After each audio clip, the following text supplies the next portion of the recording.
नमस्कार दोस्तों, मैं जयप्रकाश एक बार फिर से सुजिस ऑनलाइन क्लासेज में आपका स्वागत है। दोस्तों, आज का जो नया चैप्टर है वो अपन स्टार्ट करने जा रहे हैं। मृदा संसाधन यानी मृदा के बारे में, सॉइल के बारे में चर्चा करेंगे। मृदा होती क्या चीज़ है, यानी जो मिट्टी है, मृदा है, सॉइल है, वो होती है क्या है। तो इसकी परिभाषा देखेंगे अपन। परिभाषा देखें स्थल मंडल पर। स्थल मंडल का जो ऊपरी भाग होता है, मृदा देखी सबने है, मृदा ने मिट्टी सबने देखी है। वो ताप, दाब, वर्षा, तुषार, ऑक्सीकरण, कार्बोनेटीकरण सब समझाऊंगा, ये ध्यान रखना। जलयोजन के द्वारा विखंडन होना, यानी जो स्थल मंडल के ऊपरी भूभाग पर जो हमें दिखाई देती है उसे मृदा कहते हैं। जो मिट्टी होती है वही मृदा होती है। लेकिन उसका जो निर्माण कैसे होता है, उसका निर्माण ताप, दाब, वर्षा, तुषार, ऑक्सीकरण, कार्बोनेटीकरण, जलयोजन के द्वारा विखंडन होना। बताया जाता है कि ये धरातल पहले क्या था, कठोर रूप में, धीरे धीरे टूट टूट के मृदा का निर्माण हुआ है। कठोर किस चट्टान के रूप में कह सकते हैं। विखंडन होना, विखंडित पदार्थों का यानी पदार्थों का टुकड़ा, धीरे धीरे टुकड़े हो जाना। फिर उनका निक्षेप यानी जमाव, उसका जमा, इन धीरे धीरे जैसे चट्टान हो गई, इनके धीरे धीरे टुकड़े होना, और फिर ये कण धीरे धीरे एक जगह इकट्ठा होना। निक्षेप यानी ये जो इकट्ठा होना, वो मृदा कहलाता है। तो समझ में आया दोस्तों, बात सीधी सी है कि कोई कठोर स्थल यानी चट्टानी रूप में था, जो प्रारंभ में पृथ्वी बताई जाती है। जब पृथ्वी का निर्माण हुआ, उसके बाद जो चट्टानें हैं वो धीरे धीरे टूटने के बाद जो कण हैं वो एक जगह इकट्ठे हुए, और उस निक्षेप यानी इकट्ठे हुए, एक जगह जमाव हुआ उनका, तो उसे मृदा कहते हैं। ध्यान रखना, अपक्षय एक शब्द आएगा आपके सामने, अपक्षय। अपक्षय क्या होता है? चट्टानों का अपने ही स्थान पर टूटना या फूटना। चट्टानों का अपने ही स्थान पर टूटना या फूटना क्या कहलाता है? अपक्षय कहलाता है। अपक्षय तीन प्रकार का होता है। एक तो होता है भौतिक अपक्षय, एक होता है रासायनिक अपक्षय, एक होता है जैविक अपक्षय।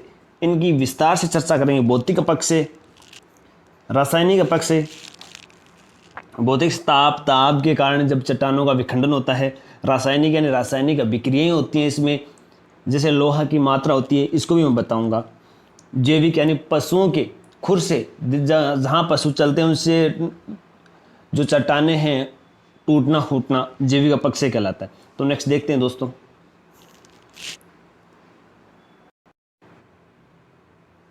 भौतिक अपक्षय। अपक्षय तीन प्रकार का आता है। भौतिक अपक्षय, रासायनिक अपक्षय, जैविक। भौतिक वैसे तो मैं बता चुका हूँ, ताप, दाब, वायु, वर्षा, तुषार, इसके कारण। बर्फ है, तुषार का मतलब बर्फ होता है। चट्टानों का मूल स्थान पर टूटकर गिरना, इसकी वजह से ताप हो जाए। तापमान यानी तापमान हुआ, चट्टानें क्या होगी कि जब उस पर अधिक ताप होगा तब तो वो क्या होगी, फैलेगी। जब ठंड होगी तो वो सिकुड़ेगी। तो ताप दाब से कभी गर्मी कभी ठंड होगी तो उसमें क्या होगा, परिवर्तन होगा, वो टूटेगी। दाब यानी प्रेशर, हवा का प्रेशर मान लो दाब पड़ेगा तब भी चट्टानें टूटती हैं। वर्षा की वजह से बारिश होती है तब चट्टानें टूटती हैं। तुषार, बर्फ वाला तो एक वही बात बता दी, सिकुड़ेगी। बर्फ जमी होती है, जब जैसे पिघलेगी तो वो चट्टानें टूटेगी, और वो टूट के अपने ही स्थान पे गिर जाती है। मूल स्थान पर ही टूट कर गिर जाना, चट्टान के आसपास ही गिर जाना, भौतिक अपक्षय कहलाता है। रासायनिक अपक्षय, चट्टान में लोहंस की मात्रा होती है। जो चट्टानें होती है उसमें लोहंस की मात्रा होती है, इसी कारण इसका रंग काला होता है। और लोहंस युक्त जो चट्टानें हैं वो क्रिया करते हैं किससे, O2 यानी ऑक्सीजन से, हाइड्रोजन के रूप में बदल जाते हैं। तो लोहंस ऑक्साइड में बदलेगा, लोहा जो ऑक्साइड में बदलेगा, रंग लाल होगा, और ऐसी चट्टानों में पपड़ी उतरेगी। इस क्रिया को ऑक्सीकरण भी कहते हैं। इस क्रिया को क्या कह देते हैं, ऑक्सीकरण भी कह देते हैं। ये ध्यान रखना भी। फिर जैविक अपक्षय बड़ा इजी सा है। जैविक यानी जीव जंतुओं से चट्टानों का विखंडन, यानी चूहा हो गया, चूहा बिल वगैरह बनाता तो चट्टाने के टुकड़े होते हैं। पशु के खुर से, ये जैविक हो गया। नेक्स्ट देखते हैं दोस्तों। देखिए दोस्तों, थोड़ा सा और विस्तार थोड़ा समझाता हूँ। एक अपने और पढ़ा था कार्बोनेटीकरण। क्या पढ़ा था, कार्बोनेटीकरण।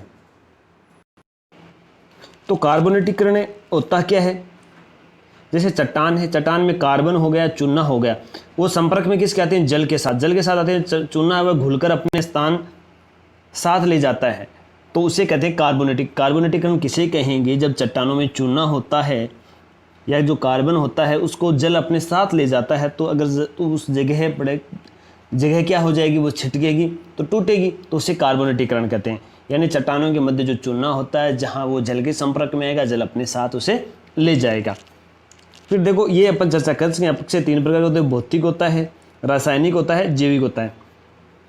भौतिक में क्या होता है? ताप, दाब, वर्षा, तुषार। तुषार क्या होती है? बर्फ होती है। रासायनिक, ये बर्फ होती है, ध्यान रखना भाई। रासायनिक या ऑक्सीकरण, कार्बोनेटीकरण, जलयोजन। और जैविक अपक्षय जीव जंतुओं से रिलेटेड है, तो इनका ध्यान रखना दोस्तों बड़ा इंपॉर्टेंट है।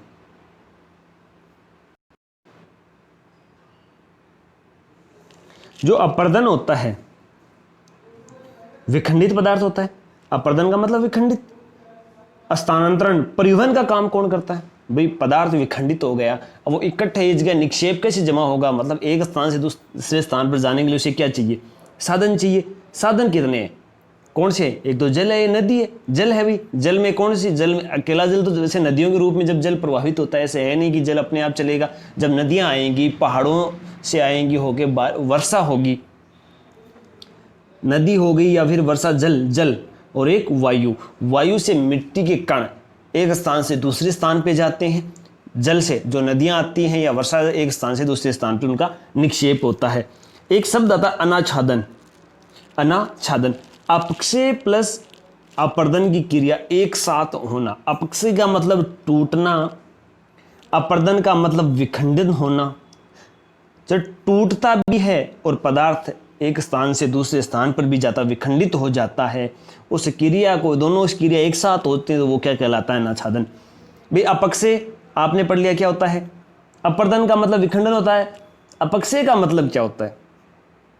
अपक्षय का मतलब होता है जब चट्टान टूटकर अपने स्थान पर गिर जाएं, और अपर्दन का मतलब एक स्थान से दूसरे स्थान पर जाएं। साधन कौन से? जल और वायु। नेक्स्ट देखते हैं दोस्तों, दो शब्द और हैं, उनकी परिभाषा और देखते हैं। एक शब्द है औक्षालन, एक है निक्षालन। नीचे यानी नीचे जाना, नीचे नीचे जाना। औक्षालन यानी ऊपर आना। देखना भी दोस्तों, क्या ऊपर आना? क्या यहाँ पर सूर्य है, जब सूर्य का प्रकाश धरातल पे आएगा तो जल का क्या होगा? जल और लवण ऊपर आना। वक्षालन, जो जल है, लवण है, वो ऊपर आते हैं वाष्पीकरण के रूप में। किसके? एक वाष्पीकरण होता है, एक केशाकर्षण विधि होता है। केशाकर्षण विधि में समझा चुका हूं दोस्तों कि जो जमीन के अंदर जो तत्व हैं वो ऊपर आना, जैसे अपन चिमनी नहीं देखी क्या, उस टाइप में जो भी है वो केशाकर्षण विधि द्वारा ऊपर आते हैं। मतलब ऊपर आना, जो धरती के अंदर जो पोषक तत्व हैं उनका ऊपर आना क्या कहलाता है? औक्षालन कहलाता है। आगे देखते हैं दोस्तों। और निक्षालन, निक्षालन यानी उपजाऊ बनाने हेतु, जैसे अगर पृथ्वी जो धरातल है उसको उपजाऊ बनाने हेतु, ये ABC, ये जो पृथ्वी की 3 लेयर हैं भाई, ABC, ठीक है। ये समझा चुका हूँ, पीछे वाले वीडियो देख लेना, उसमें बढ़िया तरीके से मैंने समझाया है। ABC, पृथ्वी कितनी? 3 लेयर होती हैं। तो उससे जो पोषक तत्व है जो ऊपर आना होते हैं, जो ऊपर आ जाते हैं, तो वो तो क्या, ऊपर आने का मतलब पोषक तत्वों का ऊपर आना क्या कहलाता है? औक्षालन। इतना ध्यान रखना। और पोषक तत्व ऊपर से अपन जब डालते हैं जमीन को उपजाऊ बनाने के लिए, वो क्या कहलाता है? निक्षालन। जल, पोषक तत्व को नीचे जाना, भूमि को उपजाऊ बनाने के लिए हम ऊपर से डालते हैं, वो क्या कहलाता है? निक्षालन। औक्षालन, निक्षालन। नेक्स्ट देखते हैं दोस्तों। राजस्थान में जो मृदा है उसको अपन 3 भागों में विभाजित करेंगे।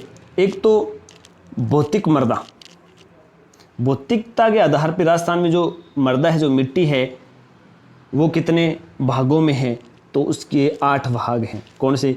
जलोढ़ मिट्टी, लाल पीली मिट्टी, शिरोजम मिट्टी, काली मिट्टी, बलुई मिट्टी, रेतीली मृदा, दोमट मृदा। कौन कौन सी? जलोढ़, लाल पीली, शिरोजम, काली, बलुई, रेतीली मृदा, दोमट मृदा। एक है बनावट, रंग, कणों के आधार पर जो मृदा के जो भाग हैं वो कितने हैं। अपन बनावट के आधार पर ही पढ़ेंगे, लेकिन बता रहा हूँ आपको, समझा रहा हूँ। बारीक कणों वाली मृदा, मध्यम कणों वाली मृदा, मध्यम मोटे कणों वाली मृदा, मोटे कणों वाली मृदा। एक भारतीय कृषि